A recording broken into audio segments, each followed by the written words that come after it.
The humidity in the Hukang Valley doesn't just sit on you. It climbs into your lungs and stays there until you forget what dry air feels like. It's 1944. There's a Japanese private named Saito.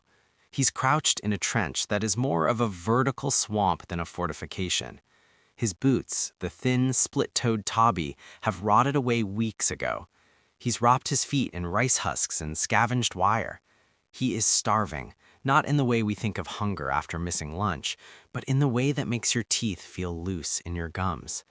He is waiting for the Americans to come through the jungle, but he's been told they won't, can't. The terrain is a wall.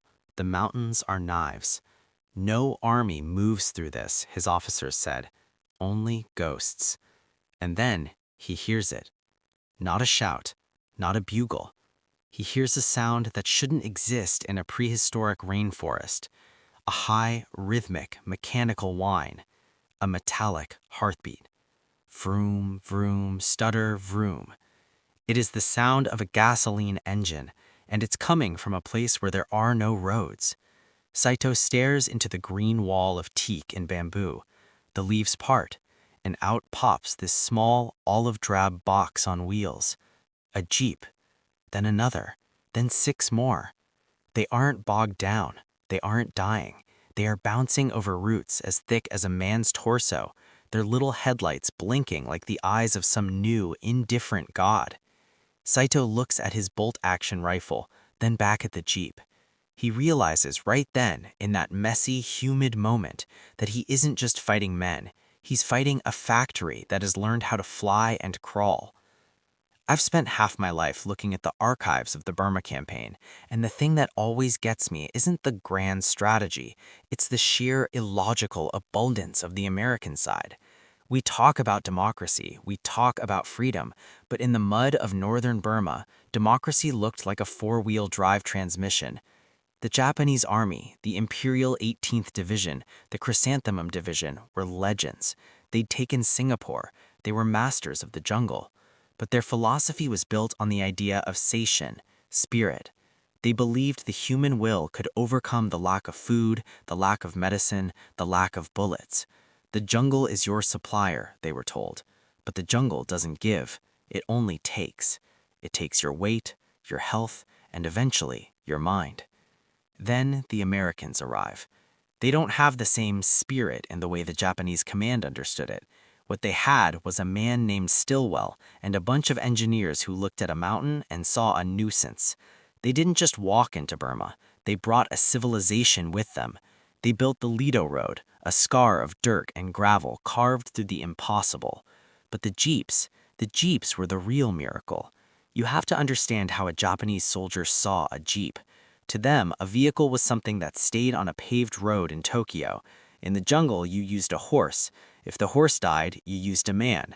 If the man died, the supplies stayed where they fell. But the Americans, they had these Willys MBs.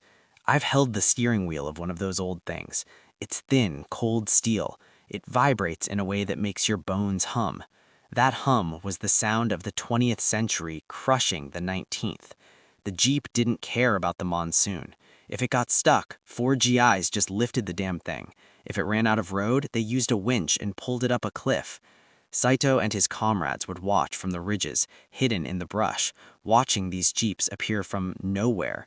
One day there's a wall of vines. The next day there's a convoy of jeeps carrying crates of K-rations, dry socks, and, this is the part that really breaks the heart, ice cream.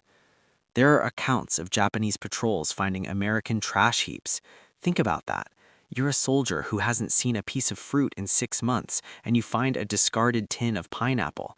It's still sticky. It's still sweet. It's a message. We have so much of this, we can afford to throw it away. That is a psychological blow harder than any mortar round. The Jeep was the delivery system for that despair. It wasn't just a car. It was a symbol of an industrial output that defied the laws of nature. The Japanese were carrying 6.5mm cartridges in paper wrappings to keep them dry.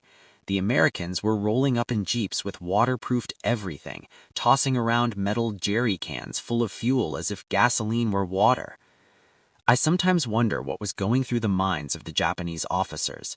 They were educated men. They knew the tonnage, but there's a difference between knowing a number and seeing a jeep drive over a swamp. There was this one moment during the siege of Maichikina. The Japanese were dug in, starving, eating grass and roots. They looked up and saw C-47 transport planes, the Goonie birds. These planes started dropping gliders, big wooden silent birds. And what was inside the gliders? More jeeps, more small bulldozers. The Americans were literally airlifting a motor pool into the middle of a combat zone. It's absurd. It's almost offensive if you're the guy on the other side. You've marched 1,000 miles on a bowl of rice a day, and your enemy just delivered a garage to the front lines. The abundance wasn't just about the machines, though. It was the culture of the machine. The Jeep engine has a specific whine, a high-pitched metallic whir that cuts through the wet silence of the teak forests. If you're a Japanese soldier, that sound becomes the sound of your own obsolescence. It means the Americans aren't tired. It means they aren't carrying their packs. The Jeep is carrying the pack. The Jeep is carrying the radio. The Jeep is carrying the wounded man who, in the Japanese army, would have been left with a grenade to die honorably. I often think about the jerry can. It seems like a boring thing to focus on, right? A steel box for gas. But look at the Japanese supply line. They had wooden barrels or they had nothing. The jerry can was stackable, indestructible, and it didn't leak. It meant the Jeep could go further.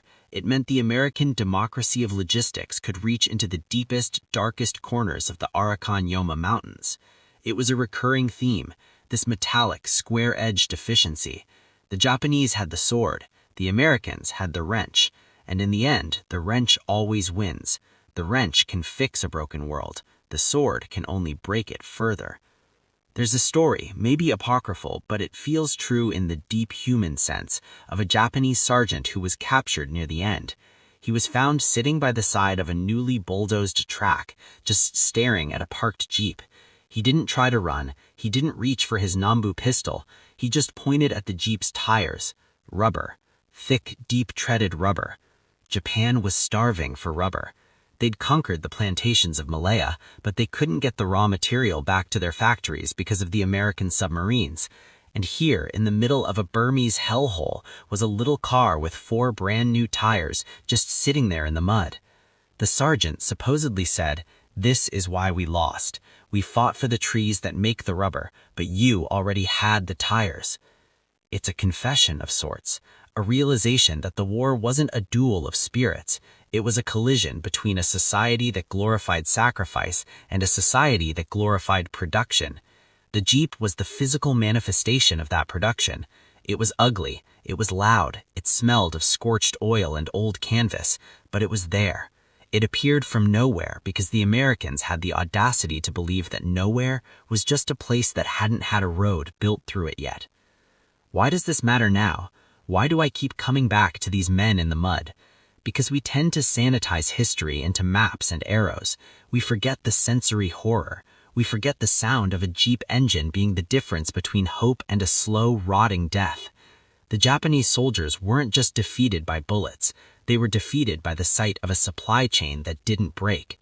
They were defeated by the fact that an American private could call in a drop and have a crate of chocolate and ammunition fall from the clouds within the hour. I look at the photos of those soldiers, the Japanese ones. Their ribs are showing. Their eyes are too big for their faces. They look like creatures from another century, or maybe another planet. And then I look at the GIs. They're dirty, sure. They're exhausted, but they're leaning against the hood of a Jeep. One of them is smoking a Lucky Strike. There's a sense of tethering. They are tethered to the massive beating heart of the American mainland by a thread of gasoline and steel. The Japanese soldier had his thread cut months ago. He was a leaf drifting in a storm. The American was a gear in a machine. It's messy. It's not heroic in the way the movies usually play it. There's no slow-motion glory in a Jeep bouncing through a swamp.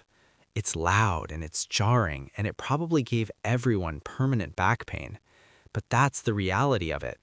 The Jeeps appearing from nowhere wasn't magic. It was a staggering, violent application of engineering. It was the sound of 1,000 factories in Detroit and Toledo screaming through the Burmese jungle. I think about Saito again. Let's say he survived. Let's say he went back to a gray, defeated Tokyo. I bet he never forgot that sound. I bet for the rest of his life, every time he heard a car engine turn over, he felt that little jolt of phantom electricity in his spine. The realization that the world had changed while he was hiding in the bamboo. That the ghosts he was told to fight had turned out to be men with better tools. History isn't just what happened, it's how it felt when it was happening. And in Burma, it felt like the ground was moving under your feet because a bulldozer was pushing it. It felt like the sky was opening up because a C-47 was screaming overhead. And it felt like the future was arriving in the form of a small, olive-drab jeep, appearing from nowhere, carrying the weight of an empire that didn't know how to stop growing. So when we tell this story, don't talk about logistical superiority. Talk about the smell of the exhaust. Talk about the way the mud splattered against the glass of the headlights. Talk about the Japanese soldier who realized with a sinking heart that his spirit was no match for a spark plug. That's the human truth of it. We are a species that builds things to overcome our weaknesses. In Burma, we built a road to the end of the world, and we drove a jeep right over the top of it. Does it make you wonder about what we're building now, or what jeeps are appearing in the jungles of our own modern crises? We always think we're at the end of history until something appears from the green wall of the unknown, bouncing on rubber tires, carrying supplies we didn't even know we needed. I think I've said enough. The archives are closing and the light is getting low. But just remember, the next time you see one of those old Willys Jeeps at a car show, don't just look at the paint. Look at the frame. It was built to carry the world when the world was falling apart. It was built to appear from nowhere and change everything.